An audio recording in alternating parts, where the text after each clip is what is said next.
Graça e paz, amados, amém? Glória a Deus.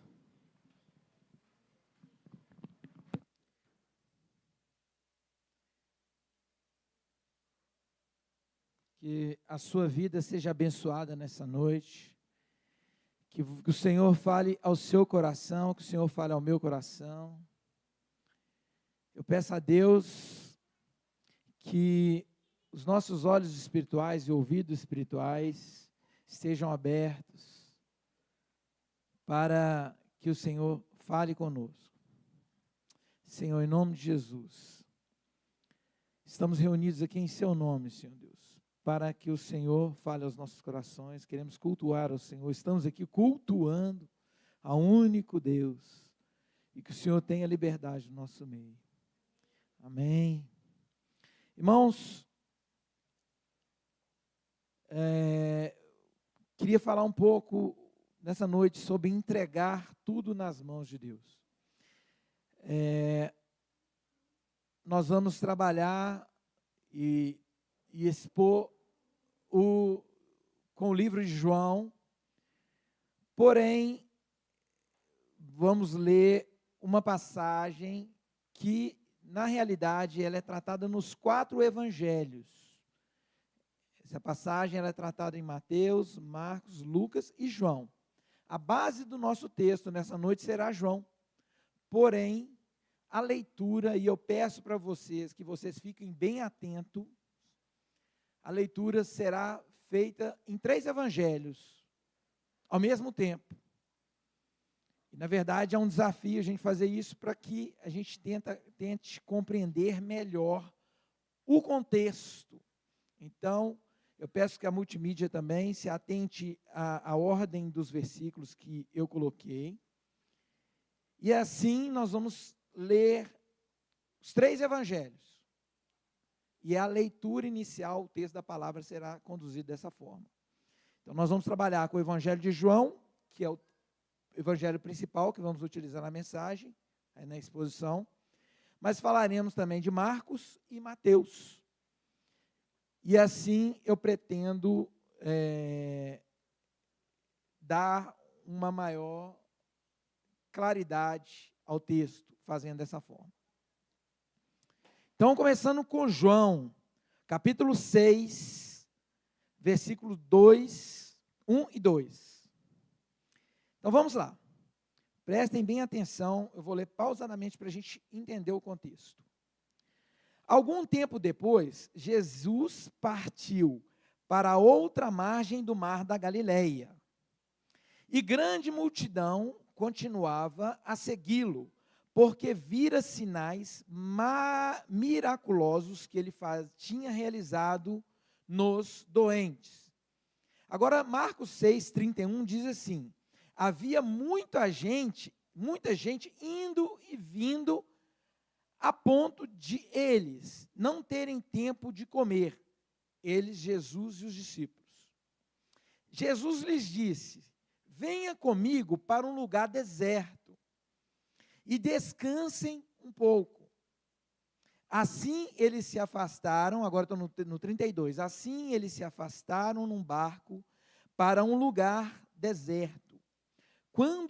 34, quando Jesus saiu do barco e viu uma grande multidão, teve compaixão deles, porque eram ovelhas sem pastor.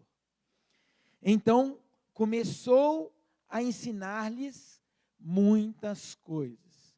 Partindo agora para o Evangelho de Mateus, o versículo 14, da parte B. E curou os seus doentes. Estão fazendo a ligação. Ele ensinava e curava os doentes. Versículo 15 de Mateus diz assim: ao cair da tarde, os discípulos se aproximaram dele e disseram: este é um lugar deserto e já está ficando tarde. Manda embora essa multidão para que possam ir ao povoado comprar comida. Respondeu Jesus: eles não precisam ir. Deem-lhes vocês algo de comer. Agora vamos voltar para João, versículo 5. Levantando os olhos e vendo uma grande multidão que se aproximava, Jesus disse a Filipe: onde compraremos pão para esse povo comer? Versículo 6, fez uma pergunta apenas para pô-lo à prova, pois já tinha em mente o que fazer. Filipe lhes respondeu, não, agora, vamos voltar agora 38 de Marcos. Perguntaram ele, quantos, não, mentira, vamos lá, está vendo que eu falei que é difícil? Mas vamos lá no 7. Filipe respondeu, 200 denários não comprariam pão suficiente para cada um que recebesse um pedaço. Aí o 38 de Marcos 6, 38 diz assim, perguntou ele, quantos pães vocês têm? Verifiquem. Quando ficaram sabendo disso, 5 pães e 2 peixes. Aí 8 de João diz assim, outro discípulo, André, irmão de Simão, Pedro, tomou a palavra. Aqui está um rapaz com 5 pães de cevada e 2 peixinhos. Mas o que isso é para tanta gente? Versículo 10, disse Jesus, mandem o povo assentar. Havia muita grama naquele lugar e todos se assentaram. Eram cerca de 5.000 homens. Versículo 40 de Marcos 6 diz o seguinte, assim eles se assentaram em grupos com 150. Voltando e terminando agora em João. Versículo 11, capítulo 6, versículo 11. Então Jesus tomou os pães, deu graça, repartiu entre os que estavam sentados, tanto quanto queriam, e repartiu entre os que estavam assentados, tanto quanto queriam, e fez o mesmo com os peixes. Depois todos receberam o suficiente para comer. Disse aos discípulos, ajuntem os pedaços que sobraram, que nada seja desperdiçado. Então eles ajuntaram e encheram 12 cestos com os pedaços de 5 pães cevadas deixadas por aqueles que tinham comido. Depois de ver o sinal miraculoso que Jesus tinha realizado, o povo começou a dizer, sem dúvida é o profeta que deveria vir ao mundo. Eu fiz questão de ler os três evangelhos, poderia ler nos 4, mas nos dá maior clareza de como foi a discussão. Fazendo um resumo do que a gente leu, Jesus já estava começando seu ministério e já tinha feito vários milagres. A Bíblia não relata todos. Jesus já tinha feito vários milagres a ponto de ficar famoso. Aquele cara ali é o curandeiro. Ele ficou muito famoso e o povo começou a correr atrás de Jesus. A ponto de cansar tanto Jesus e os seus discípulos, porque era muita gente.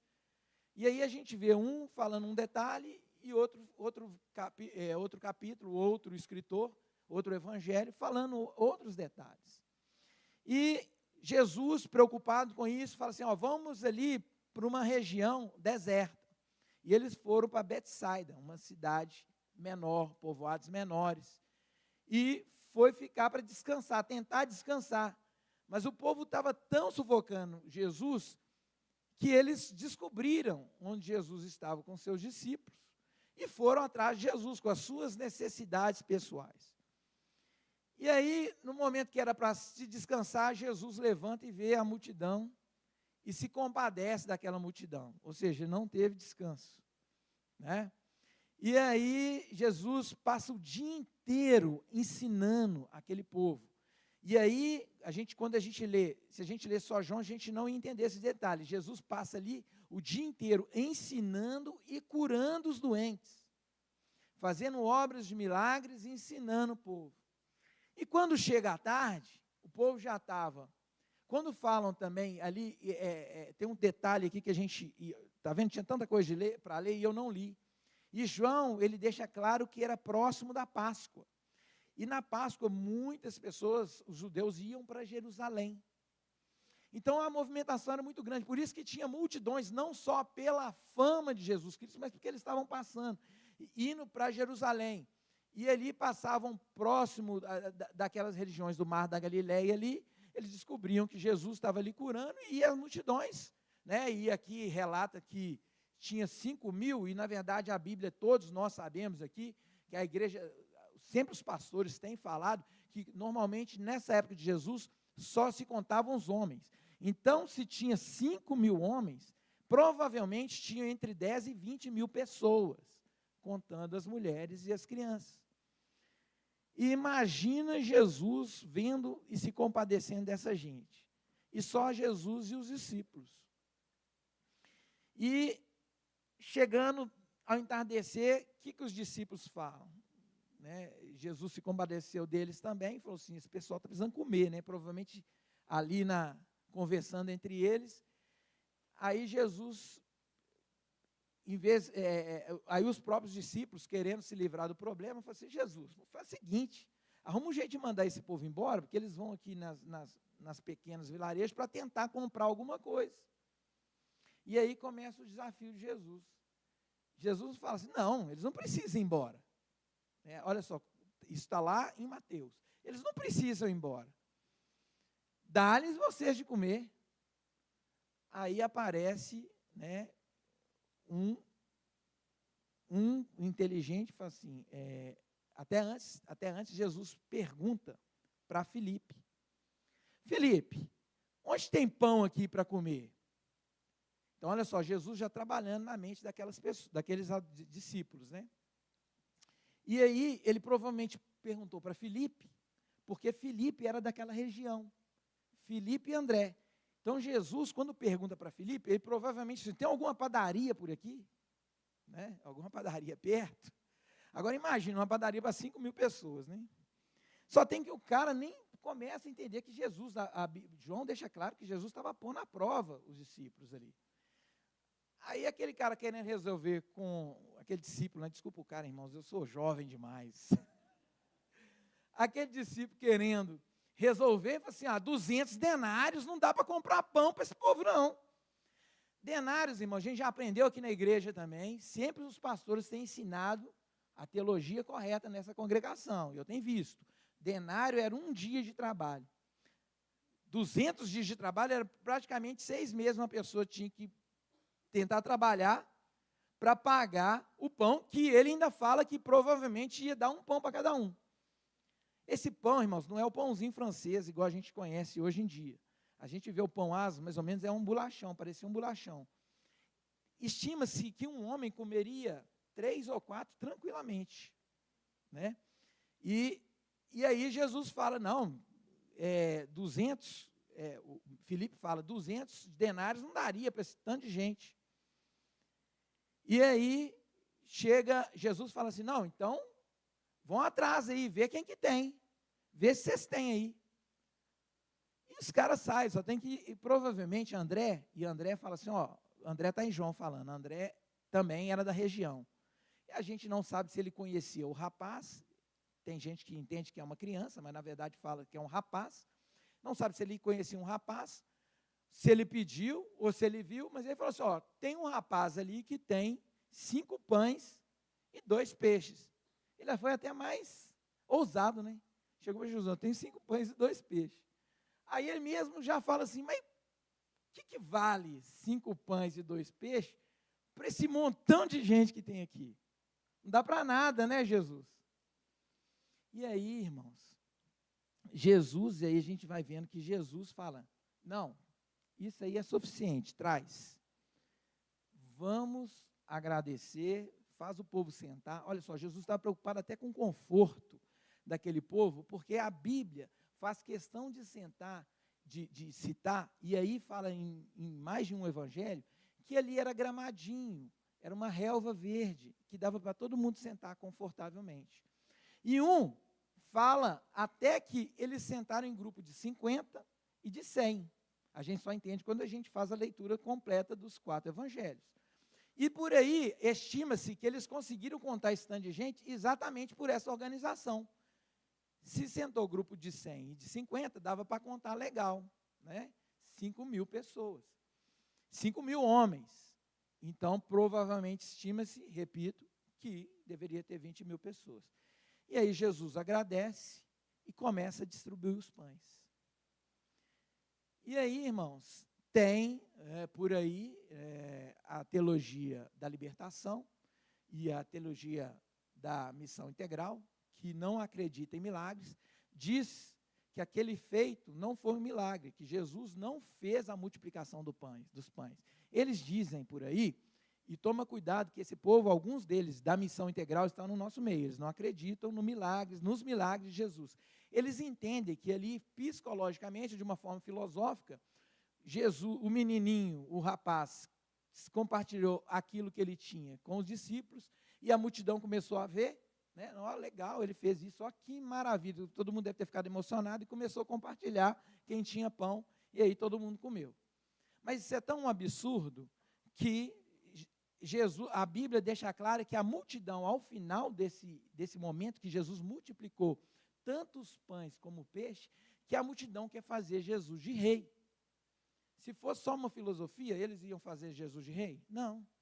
E mais, a Bíblia faz questão de falar que depois os discípulos encheram 12 cestos. E aí também tem gente que quer pegar 12 para dizer que era 12 tribos de Israel, que tinha alguma profecia nisso, mas não, simplesmente porque eram 12 discípulos, cada um pegou um cesto e encheu o cesto de pão. Então foi um milagre maravilhoso. Então, depois de contar tudo isso, que tudo isso não chegou nem na introdução, isso foi para a gente entender o que a gente leu, a gente vai falar um pouquinho. E eu quero começar a nossa meditação hoje fazendo algumas perguntas para nós. Quem é Jesus para você? E você vai pensar com você mesmo. Eu te convoco, te peço para que você pense nessas perguntas. Quem é Jesus para você?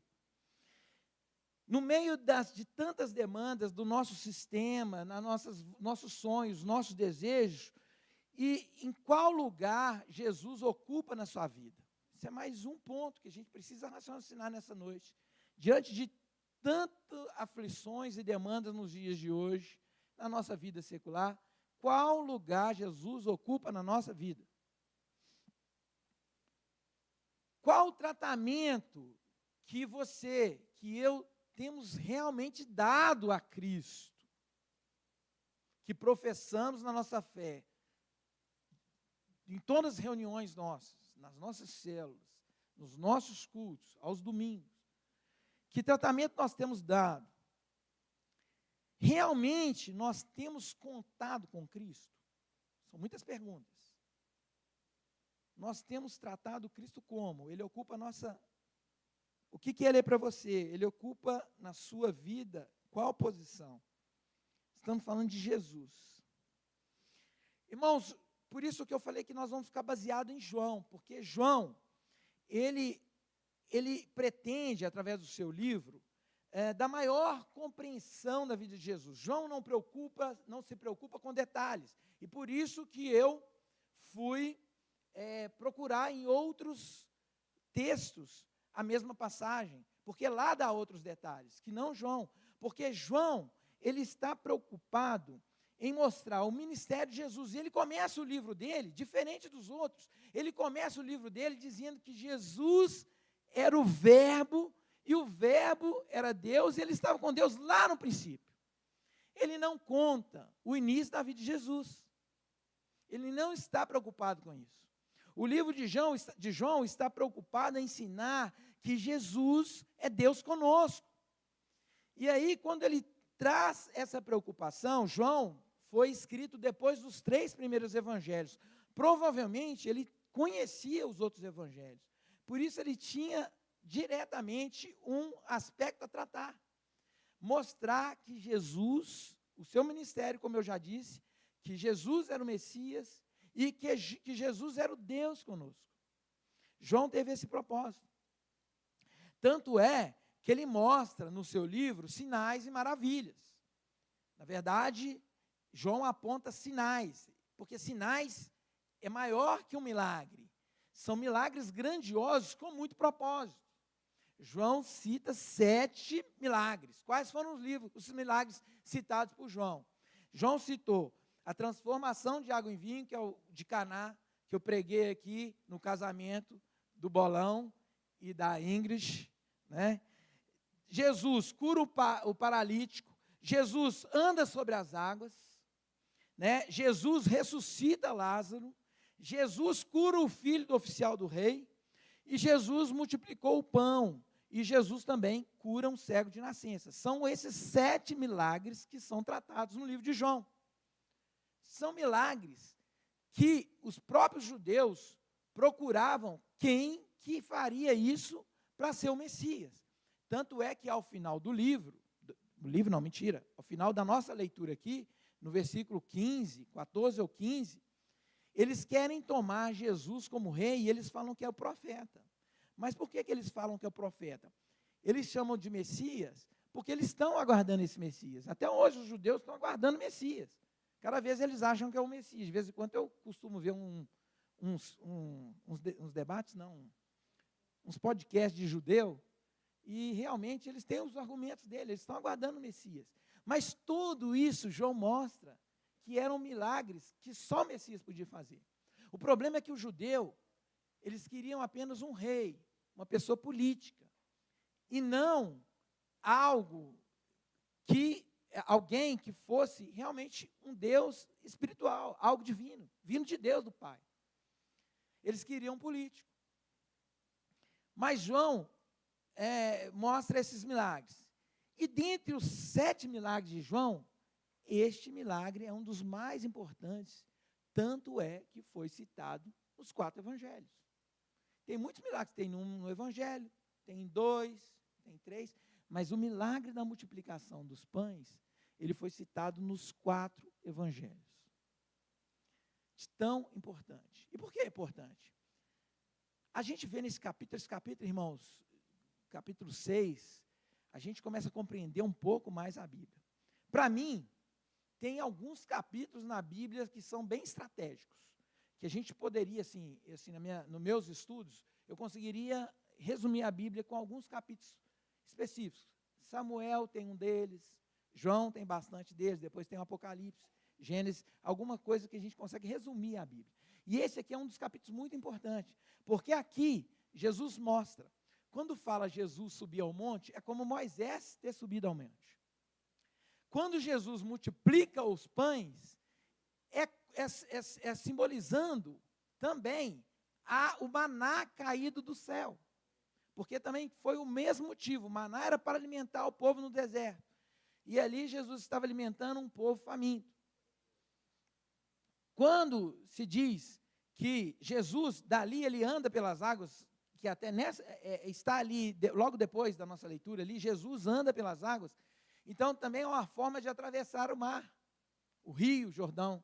Então ali estava sendo paralelamente demonstrado ao povo que Jesus era o Messias.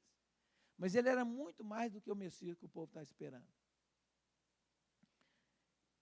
E através desse episódio narrado, nós podemos compreender hoje melhor Jesus Cristo e nos posicionarmos mediante esse conhecimento. Irmãos, por mais que a gente fale na igreja, a gente tem que continuar falando.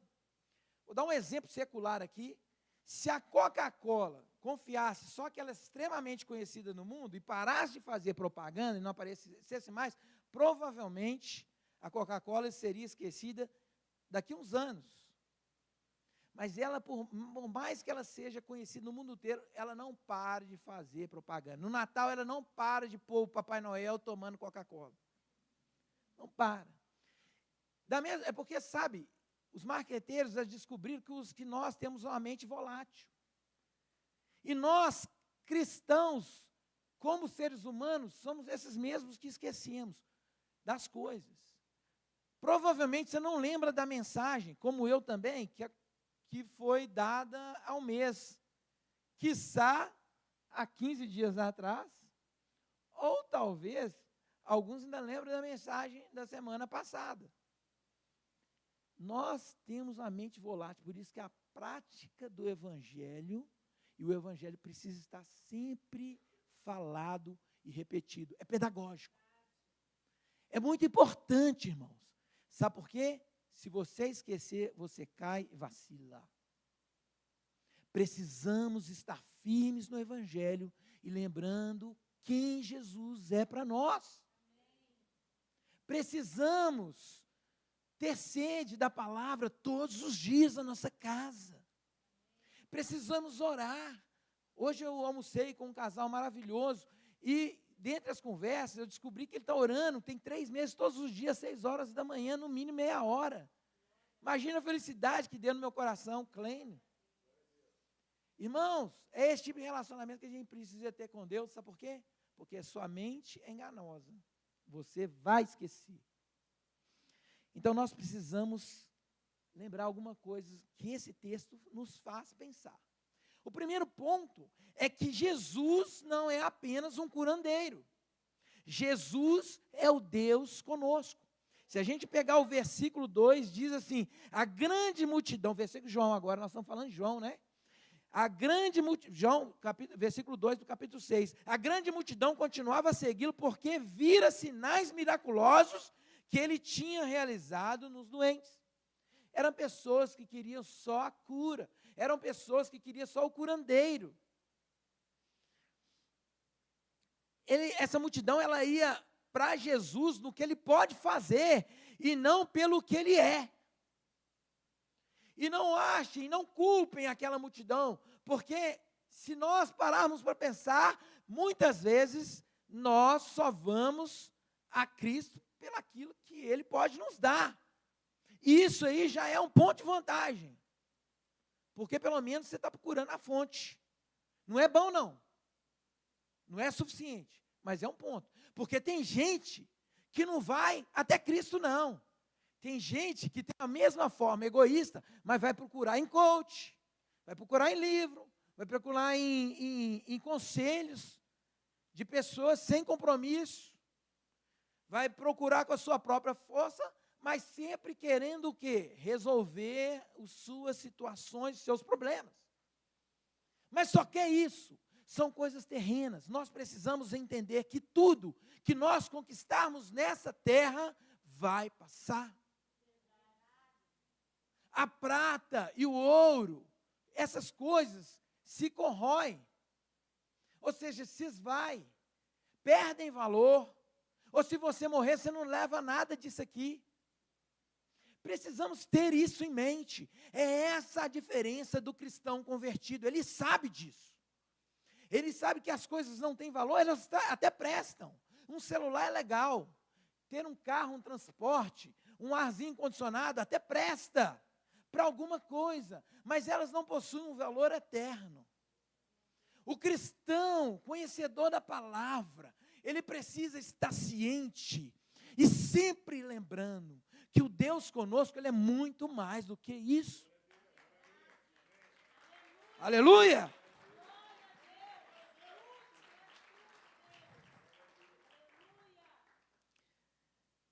Irmãos,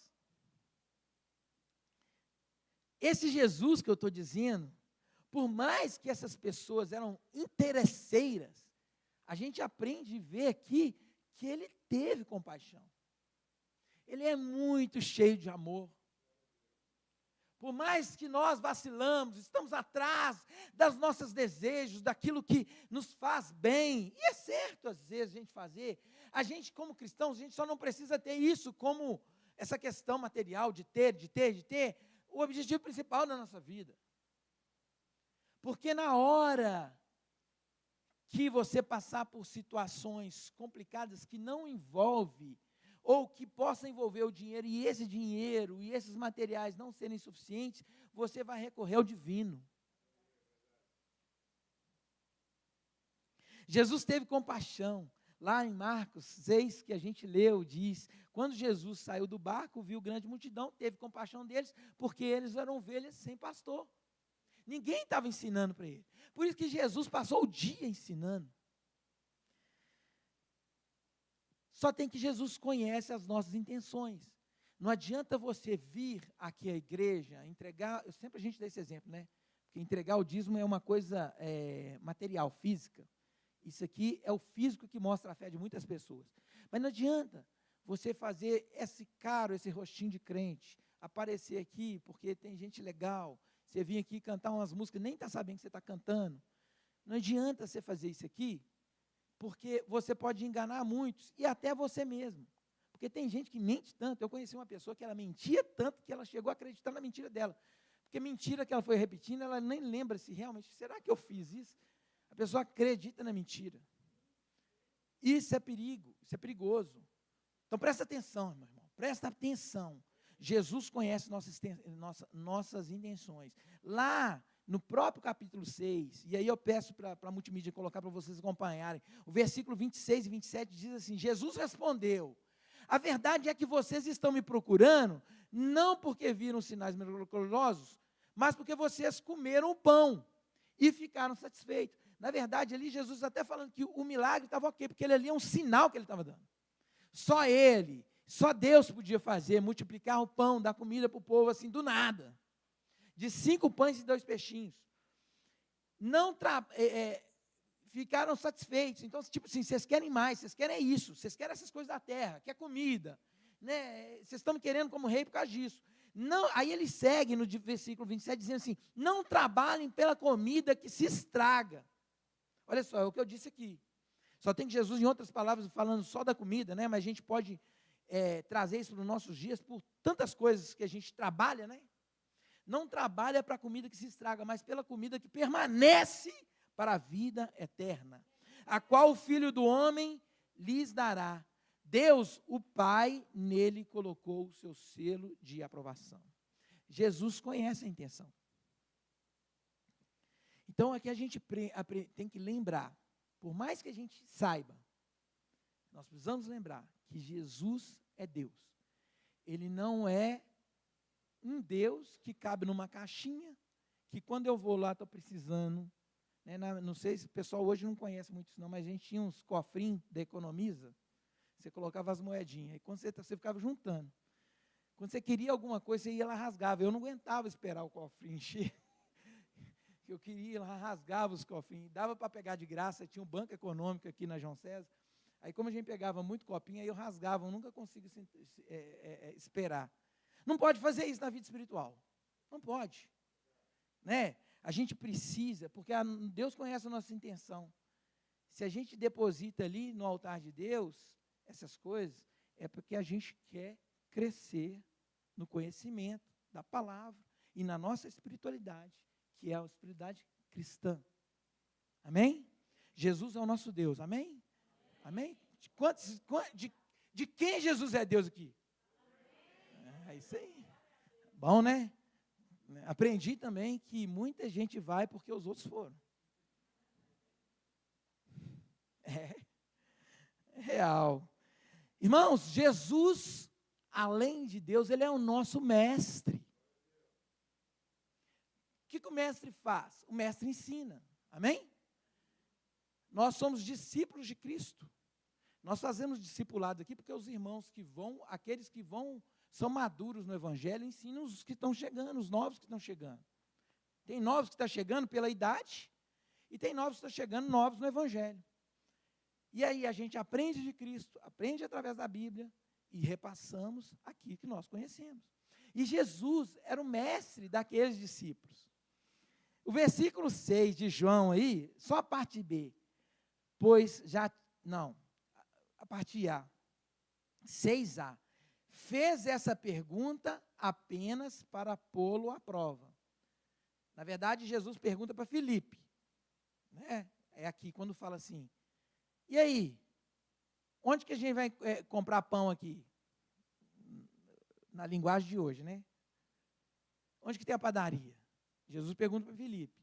Para 5.000 pessoas, né? Jesus estava ali pondo a prova. Mas aí tem gente que vai falar assim, mas por que Jesus fez isso? Olha, Jesus estava fazendo uma pegadinha com os discípulos? Não, irmão. Como a gente entende que Jesus é mestre, todo professor, quando ele quer ver se o conhecimento foi assimilado, ele aplica a prova. Jesus, como mestre daqueles discípulos, Jesus já estava fazendo muitos milagres. Ali João está relatando um deles. Mas a multidão já estava indo a Jesus porque Jesus já estava mostrando para eles.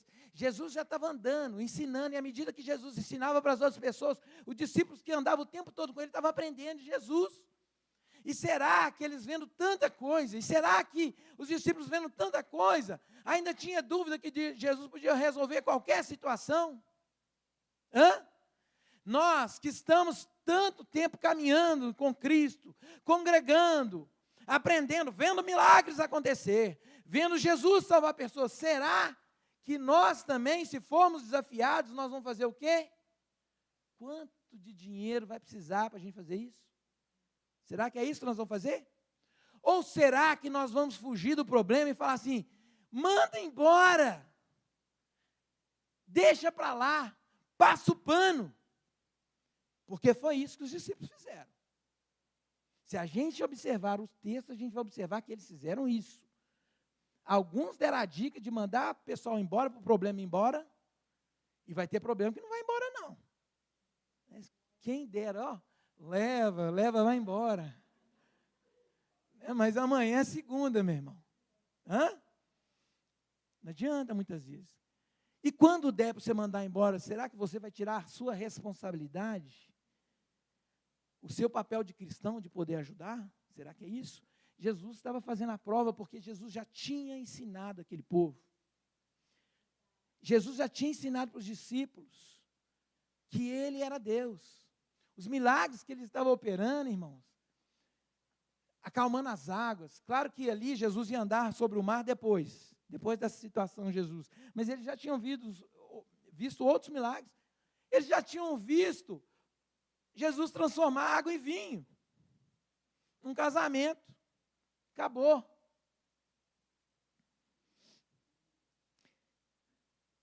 E eu pergunto, a que ponto nós estamos dispostos a obedecer a Jesus Cristo à medida que Ele peça algo para nós? Se a gente conhece o nosso Deus de verdade, hoje é uma mensagem para a gente raciocinar. Não é nem um chicoteada, que eu não gosto muito de fazer isso, mas são pontos que a gente precisa pensar, sabe? Porque nós, querendo ou não, estamos entregando o nosso tempo. E eu falo entregar porque crente vem oferecer o culto. Isso que a gente está fazendo no seu tempo que você está aqui, é cultuando e recebendo de Deus algo. Tem valor. Agora, se você está desperdiçando seu tempo aqui, essas palavras que são ditas, o louvor que é feito, se não faz efeito na sua vida, precisa repensar. Porque, talvez, antes a gente falar Faustão, né? Agora não tem? Eu nem sei o que tem hoje. Talvez você poderia estar deitado na sua casa. Mas eu te falar, esse lugar aqui é bom demais. Os irmãos são gente boa. Eu gosto de estar aqui. Eu já me perguntei, eu já falei isso em outras pregações, já me perguntei muitas vezes, Deus, será que eu estou indo lá de religioso? Porque aquele lugar é um ninhozinho gostoso de ficar. Tem as suas ranhuras e tudo mais, mas é bom. É bom estar com os irmãos. É bom falar da mesma coisa. Eu sempre dou o exemplo que eu tive na África. E quando uma das coisas que eu estava sentindo solitário foi procurar uma igreja. E quando eu cheguei, não sei se você tive essa oportunidade, irmão, parece que você está em casa. Eu estava longe de todo mundo, no outro lado do continente. Tinha filhos pequenos, me deu uma baita saudade, até chorei. Mas quando eu fui para a igreja, eu senti que lá era o lugar que eu precisava estar. Sabe por quê? Lá falava de Jesus. Eu não falava a língua deles, mas quando falava de Jesus, era top demais. Eu sempre conto, né, que aí eu não queria sair da igreja. Aí eu fui na célula. Quando eu cheguei na célula, os irmãos lá, meu inglês mais macarrônico do mundo, o irmão lá, o líder da célula, falou assim, ora para nós. Aí eu já falei, my English is not so good. Ele, não tem problema não, ora aí. Irmão, foi um fogo. Eu não sei se eles estavam achando que eu estava orando em línguas, mas na verdade eu estava orando em outras línguas, né? Glória a Deus, amém? Vamos bater palma para Jesus aí. Mas na hora que eu soltava um Jesus Cristo, o fogo encheu aquele lugar. Foi mesmo. Esse lugar aqui, meu irmão, não perde. Porque aqui que é bom. Se a gente tem uns vacilão, tem. É o joio que está no meio do trigo. Mas tem um triguinho legal aqui. Mais uma curiosidade nessa palavra aqui. O pão de cevada era o pão para os pobres, porque o rico nessa época comia o pão de trigo. Então aqui Jesus multiplicou o pão de cevada. Olha que interessante. Quando Jesus multiplicou o vinho, ele trouxe o melhor vinho. Mas aqui o ponto não era trazer o melhor pão, ele manteve o pão. Porque é estratégico. Cada milagre é estratégico. Cada operação de Deus na sua vida é estratégica. Cada momento que você está passando, meu irmão, saiba que é uma estratégia de Deus. Se você está no centro da vontade dEle, se não está, corre para o centro da vontade do Senhor, para você entender essa estratégia.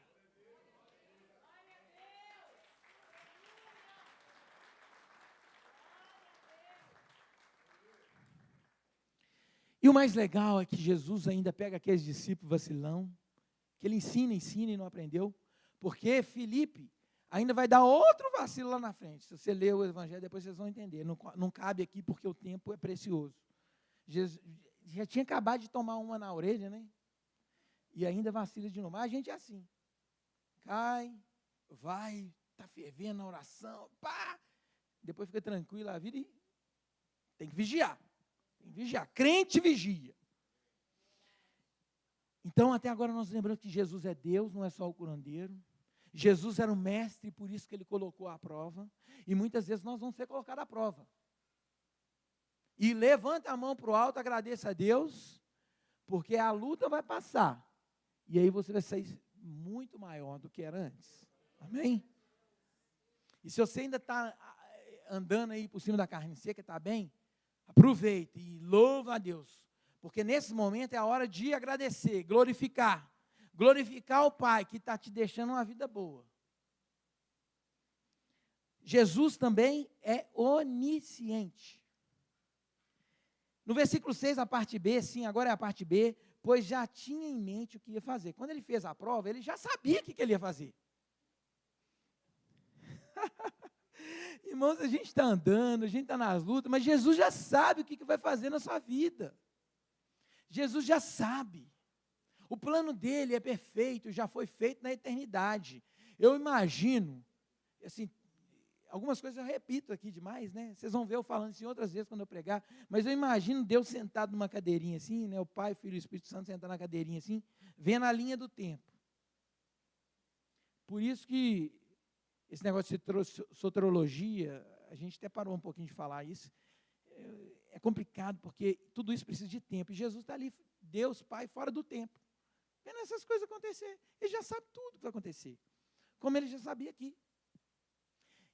Jesus, ele é completamente humano. Aqui, uma coisa que ele não tinha, mas eu vou deixar para falar, não, já vou falar agora, uma das coisas da qualidade de Deus que ele não tinha aqui, é a onipresença. Ele estava limitado ao corpo dele.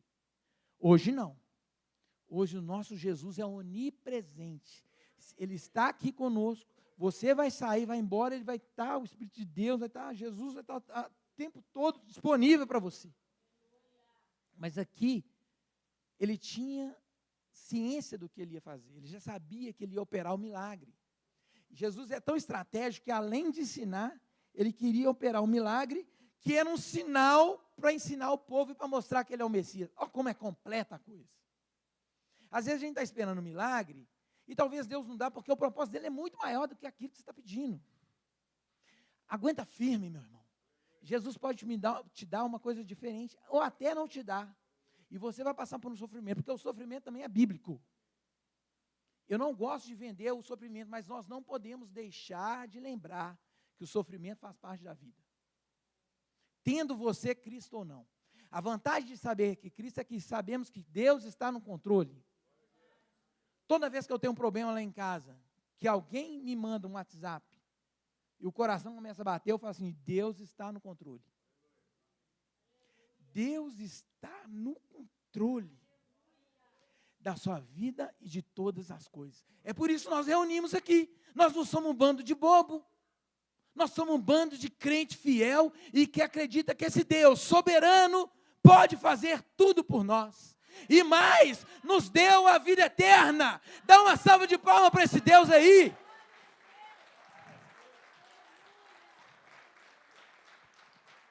Jesus é onisciente e Jesus também é poderoso para fazer todo tipo de milagre, como ele fez aqui. E eu vou relembrar, lendo o versículo 9.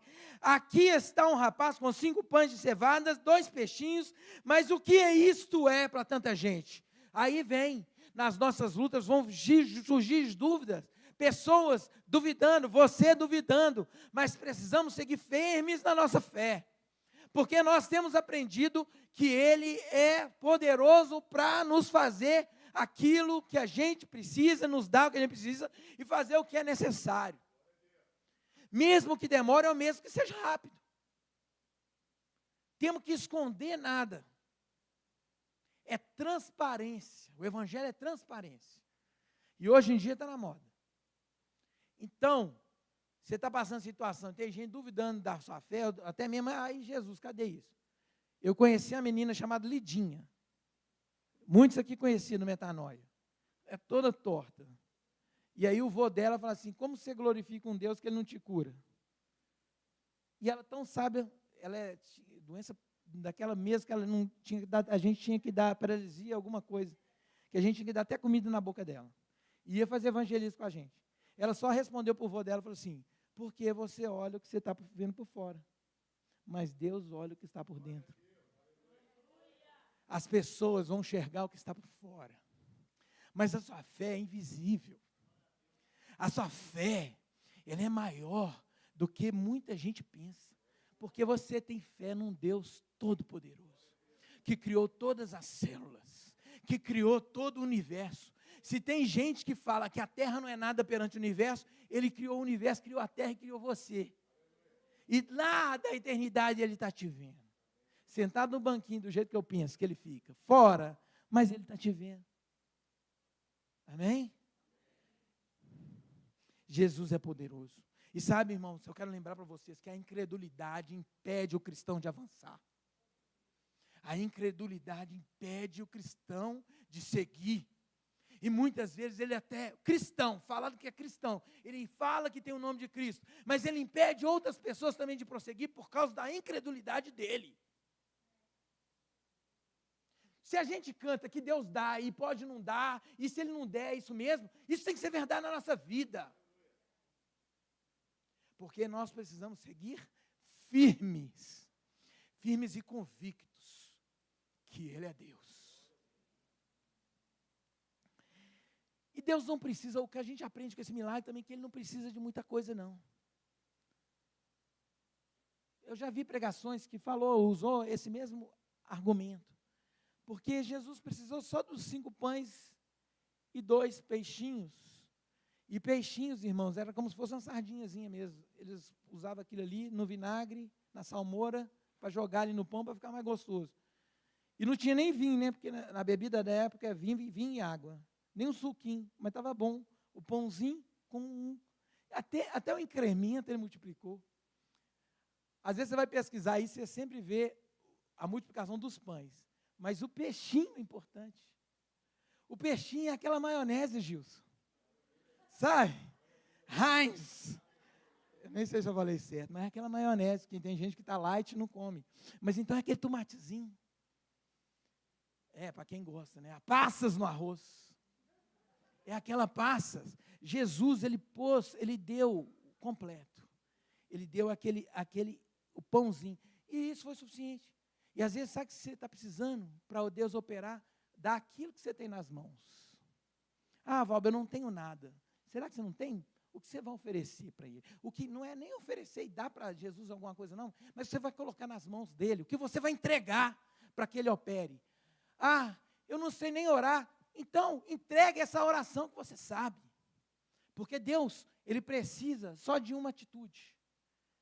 Me dá os pãezinhos, faz sentar o povo na graminha. Jesus preocupou com tudo, eu já falei aqui, até o estofado. Meu Deus, eu vou falar uma besteira, não vou falar não. Outro dia eu estava intrigado.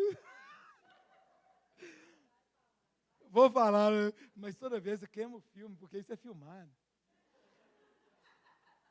Mas eu vou falar, senão vocês vão ficar curiosos. Eu fiquei pensando, perguntei, eu falei assim, Deus, a gente tem um bumbum para sentar e ser macio.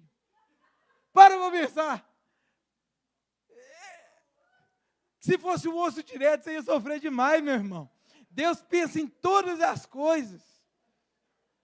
Ainda bem que o banco aqui é bom, né? Se fosse o banco lá de fora, se não fosse a provisão divina, a gente ia sofrer. Só tem que Jesus pensou, mas eu pensei isso não é fazendo a palavra, não, só lembrei disso agora. Mas Jesus pensou na graminha. Né? Apesar já estar preparado com airbag, Jesus fez o povo sentar na grama. Meu Deus, meu Deus. E o milagre de Cristo foi superabundante. E aí eu não estou aqui para fazer igual aqueles pregadores, superabundante na nossa vida. Não. É só para a gente lembrar que Jesus faz mais do que a gente está esperando. Ele fez questão de deixar mostrado. Enche 12 cestas. Cada um pega uma. Eu não sei onde que eles arrumaram. Eu procurei. Porque eu, quando vou estudar a palavra, eu faço questão de ir nas minúcias. Eu falei, será? Tinha multidão para cá. Eu vou pesquisar onde que eu sei, onde que esse povo achou a cesta. Aí depois eu só fui na única lógica que tem, que esse povo viaja. Eles estavam viajando, que perto da Páscoa, eles vão de um lugar para outro, provavelmente tinha cesta, ou então André conhecia o lugar, André Felipe, que era da região, provavelmente conhecia alguém, e arrumou o cesto.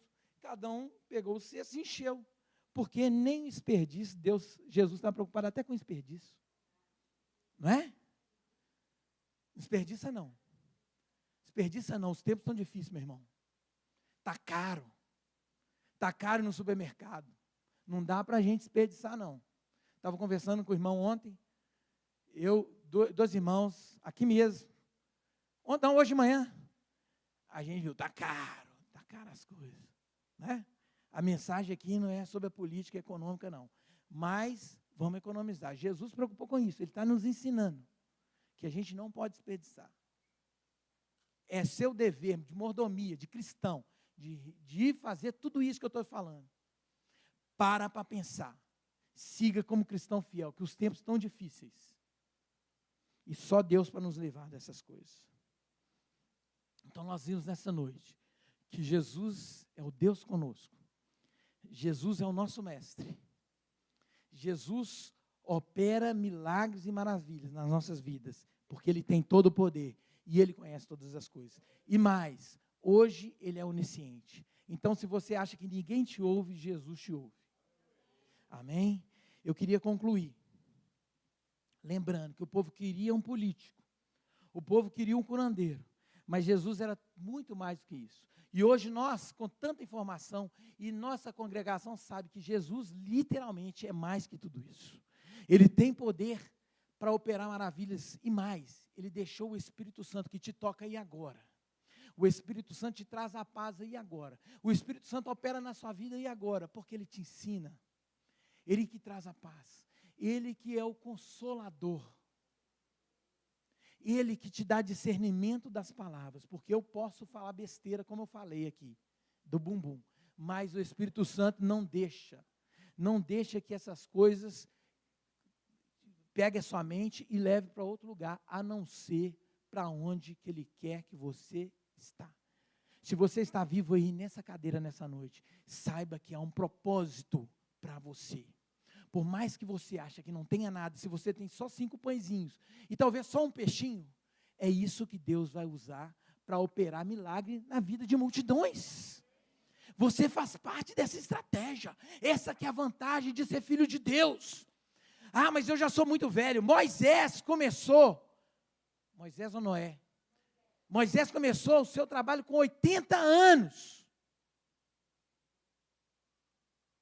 Minha mãe está com 80 e poucos. Se Deus quiser que ela comece um trabalho, do jeito que ela está em casa, doente, vai ser, porque o Deus, Ele faz o que Ele quiser. Então não ache que você está velho, que você está novo demais, que você sabe, que você não conhece. Jesus vai te usar. Entenda, você está no propósito dEle. Agora, se você não está, corra para o centro da vontade de Jesus Cristo, de Deus, porque é o melhor lugar para a gente estar. Amém, igreja? Glorifica Deus aí. Aleluia.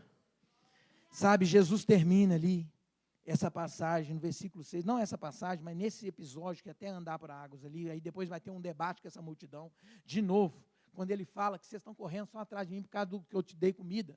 Aí Jesus tem mais ensinamento e fala, olha, vocês estão procurando um pão terreno, mas Jesus, ele fala que ele é o pão da vida. O versículo 6, 35, no capítulo 6, 35, lá na frente vai dizer assim, então Jesus declarou, eu sou o pão da vida, aquele que vem em mim nunca terá fome, aquele que crê em mim nunca terá sede. Tem jeito naturalmente de nunca ter sede? Tem. Não, é espiritual. O rio de Deus. E aí, quando a gente começa com crenteza aqui, porque você já conhece, quando a gente canta que o rio de Deus vai descer, é porque você sabe que ali está Ele, que você pode beber, você pode mergulhar. As águas, quando a gente canta que as águas estavam aqui, a pastora Glaucia ficou outro dia, pregou, está vendo que a gente lembra de algumas mais para trás? Mas pregou que a gente precisava mergulhar, entrar por completo na vontade de Deus. Irmão, se você não tem esse desejo, e você fala, não, eu não tenho esse desejo, mas eu sou um cristão, eu entreguei minha vida. Peça ao Senhor para te dar esse desejo. Peça ao Senhor para fazer parte do projeto dele. Ou você vai fazer parte do projeto do Rei do Universo. Para pensar, cara. Não é pouca coisa, não. É mais do que esses nossos planos terreninhos, que são bons, que são importantes. Mas é Deus. É o Pai que a gente vem para adorar, para cantar musiquinha aqui. Eu toquei guitarra hoje, foi bom. Errei umas notas da Adriana de brigar comigo. Mas pela glória do Senhor Deus, entrega um louvor verdadeiro. Sabe? Eu falei que eu errei aqui, mas claro que é importante fazer o melhor para Deus. Não estou querendo dizer isso não, eu só fui brincando. Mas se Deus precisasse de voz maravilhosa, Ele só contava com os anjos dele. Ele só conta com uma adoração verdadeira. Não adianta a gente ser um bando de gente que vem aqui fazer religião. Religião só permite a gente estar aqui como um organismo, religar a Deus, mas isso nada mais. E depois que a gente aprende tudo isso, a gente relembra, né? Então, depois da gente compreender tudo isso, o que a gente vai fazer com essas informações? Como que a gente aplica isso aqui na nossa vida? O que a gente vai fazer com esse conhecimento renovado? Que Jesus é tudo isso. Fica para a nossa aplicação o seguinte, quando pintar, quando ocorrer, ou quando houver uma necessidade, que você entregue literalmente seus problemas, suas dificuldades para a mão certa, para Jesus. Isso é aplicação. Saia daqui sabendo que você, que está com situação difícil, ou que se passar amanhã, se chegar daqui a pouco, entregue tudo a Deus. Porque hoje Ele é onipresente, como eu disse, Ele continua onisciente e onipotente. E Ele tem feito. Nós tivemos recentemente aqui, na semana passada, foi semana passada? Os testemunhos. Jesus operou grandes milagres na vida da Nayara, no tio da Aninha. Não posso citar todos aqui no Rafinha. Desde as coisas mais simples, mais importantes, Deus continua operando milagres no meio do povo. Vai guardando o seu milagre para contar no que vem, meu irmão. Você tem oportunidade aqui. Vai anotando os milagres para você ver que Deus tem suprido. Quando você acorda de manhã com saúde, anota que é um milagre. Não, milagre não, porque isso é uma bênção. Milagres são coisas extraordinárias. Mas anota. E anota os milagres, aqueles que Deus está fazendo. Então, por isso, a gente aprende nessa noite que a gente deve sim colocar nas mãos de Deus. Não ficar com dúvida. Não precisa calcular. Calcular é até bom. Não precisa fazer igual Felipe. 200 denários. Você pode fazer até o cálculo, que é interessante. Mas para você falar assim, Deus, me ajuda a chegar nos 200 denários, ou então me dá um caminho, multiplica o pão. É isso. De novo, uma coisa que, não, agora, outro ponto que a gente precisa ter em mente nessa noite, depois que a gente aprende, ouve e relembra essas questões. É que Se eu vou colocar minha confiança em Deus, de repente eu preciso colocar alguma coisa, entregar alguma coisa. Ou Deus vai te perguntar o que você tem para resolver. De repente você tem uma ideia. É pouca? Pode estar errada, mas coloque diante do Senhor. É isso que você tem? Coloca. Está entendendo? Se você precisa de algum emprego, meu currículo não é suficiente. Usa ele, é isso que você tem? Coloca nas mãos do Senhor. Não, mas meu currículo é top demais. Você acha que isso vai ser suficiente? Se você só depender do seu currículo, meu irmão, você vai ser igual qualquer uma pessoa. Você tem que ser o diferencial, porque você é cristão. Então, coloque sua confiança não é no currículo, não. Coloque sua confiança no Deus e espera o tempo dele. Amém? Eu quero te empolgar, porque nós estamos falando aqui de um Deus todo-poderoso, bem presente no momento da angústia. Um soberano, o nosso Deus, o nosso Rei, um que merece todo louvor e glória. É isso que tem que estar nos nossos lábios, louvor e glória para Ele, louvor e glória ao Senhor, louvor e glória ao Deus eterno. Enfim, porque o tempo já vai. Precisamos praticar generosidade. Porque se de tudo aquele menino entregou o pão dele, e só tinha que ter aquilo, o menino entregou. Para ele resolvia. Se ele tinha 5 pães, e um homem normal comia 4, para ele, esse foi precavido. Ele levou os 5 pães. Então, para ele estava resolvido. O que ele fez? Às vezes nós queremos receber, mas nós não damos nada. Você quer receber, mas você não doa o seu tempo. Você quer exigir as coisas aqui na igreja, mas você não é um ofertante. Você quer receber um milagre, mas nem ora. Não crê, não busca, só vem no domingo que é ceia e olhe lá. O que você está entregando? Que culto é esse que você está entregando para o Senhor Jesus? Pare para pensar, que evangelho é esse? Onde está Jesus? Como que você está tratando Jesus? Foram as minhas perguntas iniciais. E depois quer receber um milagre. E como Jesus deixa acontecer a enchente e mata tanta gente? Toma a posição de oração então, meu irmão, para orar para as pessoas. Sai do seu lugar, vai lá fazer aquilo que Deus está mandando. Cadê a sua oferta? Cadê?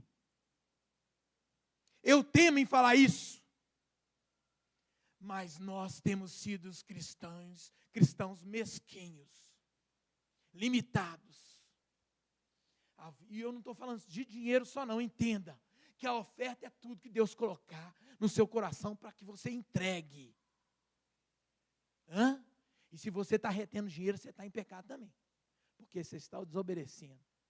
Porque aprendemos na palavra de Deus que nós contribuímos com relatividade ao que nós ganhamos. Mas eu não quero falar do dinheiro. É a oferta de culto, é a oferta de tempo, de leitura bíblica. É crente. Crente é bom aquele que faz essas coisas. E é bom estar numa comunidade sadia, irmãos. Porque tem crente que vive tantos anos na igreja e não avança, não cresce. Tantos anos na igreja e é aquela mesma coisa. Será que você não tem vergonha não, cara? Será que você não tem? Será que Jesus não está tocando o seu coração a ponto de te incomodar? Que Ele é Deus e merece ofertas generosas do seu tempo. Onde que está Deus na sua vida? Para que você exija alguma coisa. Nem se você desse tudo que você tem, você tinha direito de exigir. Sabe por quê? Porque Ele é Deus. E nós já temos o privilégio de sermos chamados filhos. Para aqueles que ainda não são filhos, eu quero te dizer que Jesus te ama também. Da mesma forma que Ele morreu para todos nós, que falamos que somos cristãos, que temos o nome dele na testa. Jesus morreu por você. E quando você entregar sua vida a Cristo, confessando Ele como o Salvador da sua vida, você vai entender essas benesses. Você vai entender, vai ter esse conhecimento do quem é Deus. Você vai avançar. E estou para te falar o seguinte, se você converteu hoje, o primeiro amor, você vai estar avançando muito mais que muito crente, que está aí há muito tempo, capengando. Porque quem está no primeiro amor, ele dá grandes passos de alegria e de fé. Agora, irmão que tem muito tempo, você pode dar grandes passos.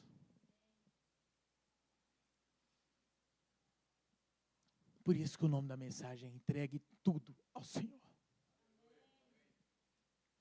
Meu Pai, tem misericórdia de nós, grande Deus. Seus anjos, eu peço que passe agora por aqui, Espírito Santo, e começa a trazer o bálsamo da cura, começa a operar o milagre necessário para essa noite. Porque, Senhor Deus, temos aqui um ou mais que crê no seu nome. E onde o Senhor está, o mal tem que sair. Por isso que nós cremos que Satanás não tem lugar na cabeça dessas pessoas aqui nessa noite. Na cabeça dos irmãos, a opressão do mal não tem lugar. Porque nós confiamos no Deus Todo-Poderoso. Vai em nome de Jesus, trazendo paz aos corações, meu Deus, dando estratégias para que nós venhamos ficar firmes e testemunhar das bênçãos recebidas. Espírito Santo começa a derramar os dons para que essa igreja flua. Não queremos ser, Senhor Deus, conhecidos como mais uma, que até fala o seu nome, mas não são crentes fiéis, não são crentes verdadeiros. Tem misericórdia de nós, Espírito de Deus. Visita, nos ensina. Santo é o seu nome. Aleluia. Obrigado, Senhor, pela tua palavra. Cura e salva pessoas nessa noite. E que o Senhor seja louvado. E através da ceia nessa noite, lembrado que o Senhor é o nosso Deus, onisciente, onipresente, onipotente, Salvador das nossas vidas. Que seja honrado eternamente. Amém.